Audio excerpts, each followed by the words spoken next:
Aujourd'hui, je vais vous raconter l'histoire fascinante de BMW, l'une des marques automobiles les plus prestigieuses au monde. Tout a commencé en 1916, en pleine Première Guerre mondiale, lorsque la société Bayerische Flugzeugwerk a été fondée à Munich. À l'origine, BMW ne fabriquait pas du tout de voitures. Surprenant, non?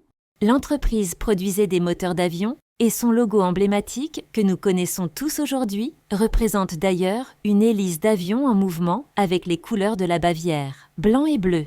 Après la guerre, le traité de Versailles a interdit à l'Allemagne de produire des avions. BMW a donc dû se réinventer. C'est ainsi qu'en 1923, la société s'est lancée dans la production de motos avec la légendaire R32.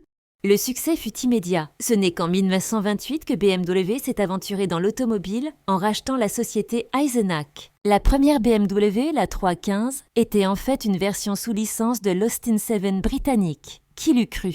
Les années 1930 ont marqué l'âge d'or de BMW avec la sortie de modèles légendaires comme la BMW 328, une voiture de sport qui dominait les circuits européens. Mais la Seconde Guerre mondiale a tout bouleversé, laissant les usines BMW en ruine. L'après-guerre a été difficile.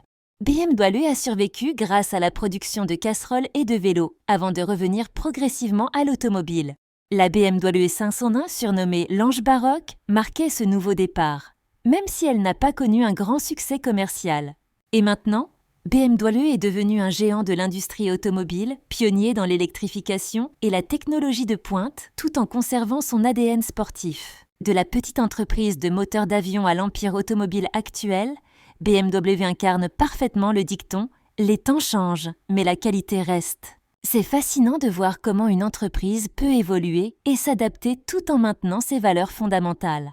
BMW continue d'innover, de repousser les limites, tout en restant fidèle à sa devise. Le plaisir de conduire.